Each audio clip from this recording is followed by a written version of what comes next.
Good afternoon, students. I'm going to explain the first program of string handling chapter. The first program is write a program to input a sentence. Will input a sentence means more than one word we can enter it.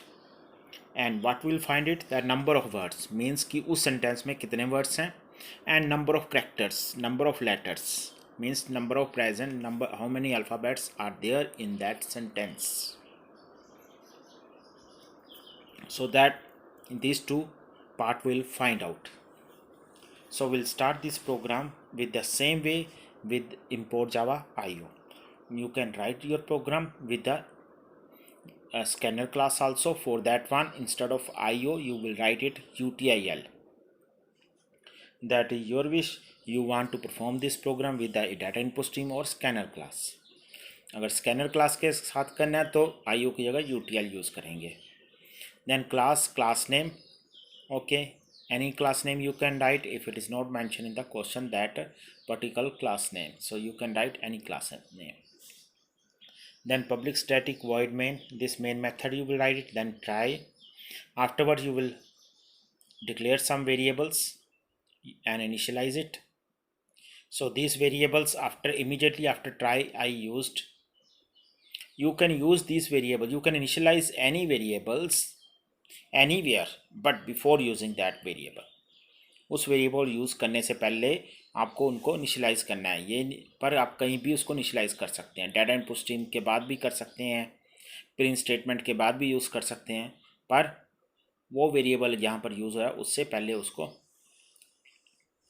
करना, आपने declare करना है और initialise करना है. यहाँ पर 3 variables है जिनको इनिशियलाइज़ किया गया है. बी ए दोनों both are int data type, so I will initialize with 0. And third variable is string variable, and this string variable is s1, and s1 we initialized with double quotes. Okay, string variable को हमेशा double quote के साथ ही initialise किया जाता है. That is initial value of string variable. जैसे numeric की होती 0. Then data input stream print statement, I will use it to enter a string या enter a sentence according to the question. You can write the print statement. Okay, to input a string we'll write this line, ob.tree line. integer value को input करने के लिए we write it there integer dot parseInt ob.tree line. Okay, so वहाँ पर हम ये लिखते थे, वहाँ इंटीजर डॉट पार्सेंट इसलिए लिखते थे क्योंकि by default the value is entered through the keyboard that is in alphabet form, and integer dot parseInt will convert that alphabet to the number. और यहाँ पर ऑलरेडी अल्फ़ाबेट है तो इसलिए just will write it object name of data input stream class. Here object name is OB, so you will write it there OB dot read line. अगर जो भी object का नाम होगा सेम ऑब्जेक्ट का नाम आपने यहाँ पर देना है, जो भी डाटा इनपुट स्ट्रीम का ऑब्जेक्ट होगा. जैसे यहाँ पर ओबी है. Okay, then this is string variable, so will write the string and name of the variable you can write it. Okay, next line is very important one, this one. S is equal to, you can see that space plus s. This is a space, double quote, one single space plus s means whatever word I have entered and before that I put one extra space. Suppose I have entered that is computer is fun, और double quote की वजह से क्या बन जाएगा, before C of computer, computer will put the one extra space. उस word से पहले एक एक्स्ट्रा स्पेस आ जाएगा. इस एक्स्ट्रा स्पेस का क्या यूज़ है ये मैं आपको बाद में बताऊंगा, क्योंकि यहाँ पर मैंने लॉजिक यूज़ किया गया है उस स्पेस पर. आगे काफ़ी प्रोग्राम है जिसमें ये लॉजिक यूज़ किया है, तो आप भी देखोगे कि ये लॉजिक आप भी यूज़ कर सकते हैं इसको काफ़ी प्रोग्राम्स में, जहाँ पर एक्स्ट्रा स्पेस लगा दिया जाता है स्ट्रिंग से पहले. अब इस स्ट्रिंग वैल्यू, जो ये स्ट्रिंग वैल्यू थी, अब न्यू स्ट्रिंग वैल्यू क्या बनेगी, ये वाली, that is with space. Computer is fun before space. Okay, next is s dot length. About this length function already you know. It will calculate the length of the string. Suppose computer is fun with space, with extra space. Total length is 16.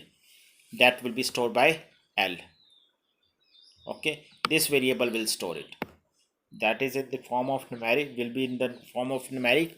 That's why data type will be int only. Now we'll start the for loop. Okay, for loop will start from 0 till less than L I plus plus. अगर suppose the total length is 16, अगर 0 से लेकर 15 तक चलेगा तो automatically this will be number of times 16 only. 0 will be include and 15 will be also include. इसलिए less than L लिया है, ना कि less than equal to L लिया है.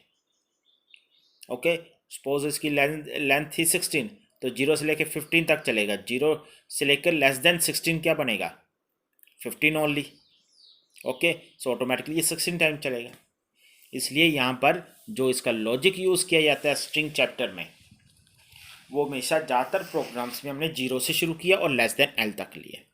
इसका रीज़न यही था कि हम 0 से स्टार्ट करें लूप और लेस देन एल तक, और क्योंकि यहाँ पर हमने आगे कैरेट फंक्शन को यूज़ किया है. और about the charAt function you already know what is the use of this charAt. It will extract one character. एक कैरेक्टर को लेने के लिए हम यूज़ करते हैं कैरेट फंक्शन, और charAt function always start from 0. Earlier also we have done this one. तो जैसे यहाँ पर एस डॉट कैरेट आई होगा. ओके, अब इसकी वैल्यू क्या आएगी? एस की वैल्यू क्या? Computer is fun, but before that I put one space. So first character will be the space only. Okay, and that space will be stored by C. This variable will be stored it, character type variable. Okay, if C equal to space, C एक character है, तो character को पता ही आप लोग कैसे लिखते हैं सिंगल कोड में. ओके, इसलिए character C is equal to space. अगर स्पेस मिलता है इसको, उस केस में क्या होगा? A is equal to A plus 1. A की इनिशियल वैल्यू 0 थी, तो A प्लस 1 क्या हो जाएगा? 1. जहाँ पर स्पेस मिला वहाँ पर A will get the increment. Starting में स्पेस मिल जाएगा, A will get 1 increment. A की वैल्यू क्या हो जाएगी? 1. यहाँ से कर्सर फिर जाएगा अब I के पास. ओके, I की वैल्यू क्या हो जाएगी? 1. 1 means second letter. Second letter from this string S string. Second letter क्या मिलेगा? एक अल्फ़ाबेट मिलेगा इस टाइम, क्योंकि 0 पोजीशन पर तो इसको मिला था स्पेस. अब फर्स्ट पोजीशन पर मिलेगा एक अल्फ़ाबेट. अगर एक सेम एग्जांपल लेते हैं हम, कंप्यूटर इज़ फन, तो फर्स्ट लेटर क्या बनेगा? C. Okay, so this variable C variable will have value first letter, that is C only. So that is not a space. If space नहीं है तो क्या करेगा? एल्स ब्लॉक में enter होगा. एल्स ब्लॉक में क्या होगा? This part S1 plus C. Okay, S1 plus C. S1 की इनिशियल वैल्यू क्या दे रखी है हमने? 0 means blank, plus C, new value of C, that is C only. So C कौन स्टोर कर लेगा? S1. S1 के पास आ जाएगी. जो फर्स्ट लेटर है वो S1 के पास आ गया. और B प्लस प्लस हो जाएगा, एक इंक्रीमेंट हो जाएगा, क्योंकि एक लेटर आया है यहाँ पर. C एक लेटर आया, B प्लस प्लस हो जाएगा. B प्लस प्लस की जगह B is equal to B plus 1 भी लिख सकते हैं. जैसे ऊपर लिखा हमने A is equal to A plus 1, तो आप B प्लस प्लस की जगह B is equal to B plus 1 भी लिख सकते हैं. इसकी वैल्यू 0 थी इनिशियल वैल्यू, अब क्या बन जाएगी? 1. ओके, अब जाएगा नेक्स्ट लाइन में. नेक्स्ट लाइन में क्या आप देखोगे? ये लाइन भी कई बार यूज की गई हमने. S1 is equal to double quotes. It means that it will make it blank, क्योंकि S1 ने लास्ट टाइम क्या स्टोर कर लिया? C की वैल्यू को. अगर इसको ब्लैंक नहीं करेंगे तो इसकी मेमोरी में, जो S1 की मेमोरी में C ही रहेगा. इसको हमने ब्लैंक कर दिया, वो इसलिए ताकि अगली बार ये नई वैल्यू को स्टोर कर सकें. ओके, अब जाएगा फिर से लूप के पास, इस लूप के पास। अब आई की वैल्यू क्या बन जाएगी? 2। 2 means third letter. Okay, charAt का अब क्या लेगा? थर्ड लेटर, क्योंकि आई की वैल्यू 2 ही ना। 2 means second position means third letter. Third letter store करेगा। थर्ड लेटर according to the same example will be O. So C is equal to O. That is also not a space. Again it will enter in the else block.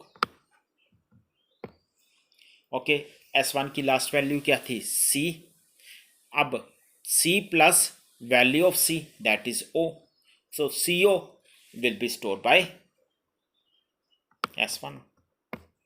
S1 के बाद अब 2 letter आ गए CO और B plus plus फिर again एक और increment ले लेगा। पहले इसकी आ गई थी 1, अब क्या हो जाएगा? 2 हो जाएगा। Okay, every time when ever loop will be enter in this else block, b plus will get the increment. उतनी बार ये इंक्रीमेंट एक प्लस करता जाएगा। दूसरी बार इसने एंटर किया था एल्स में, तो b की वैल्यू क्या बन जाएगी? अब 2।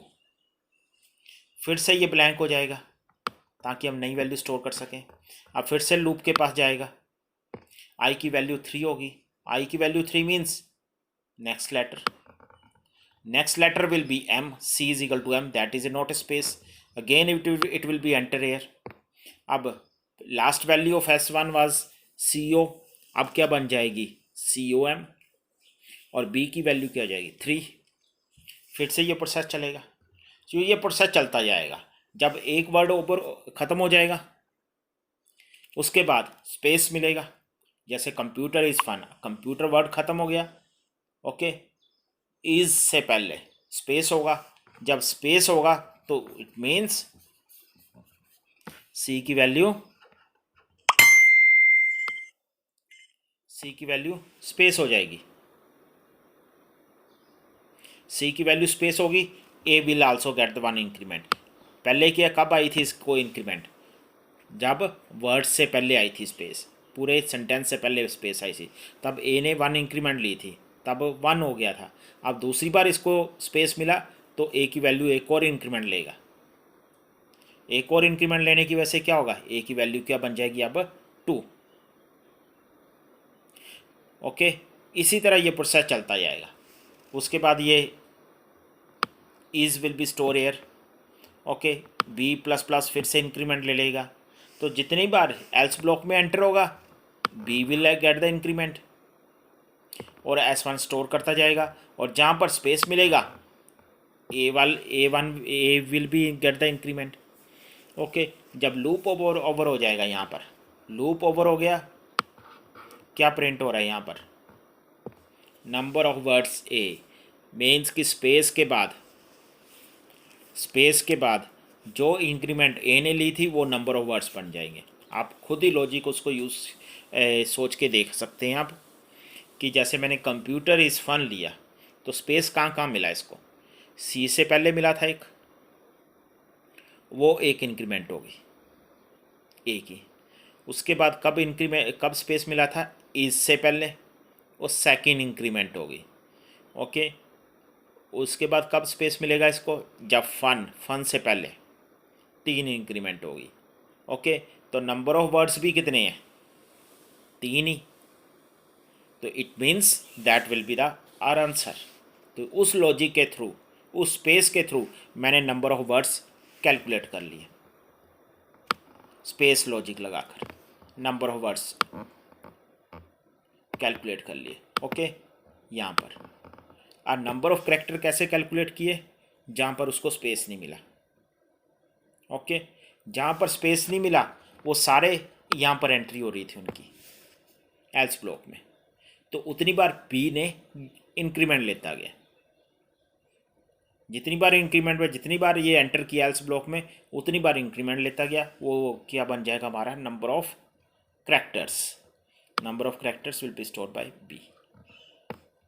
ओके, उसके बाद catch exception you will write it as it is. I think you understand. If any problem is there, you can ask during your live class. If particular part, these are the very important one for the second semester. Okay, side by side revise this type of questions also, so that later on you should not get any difficulty.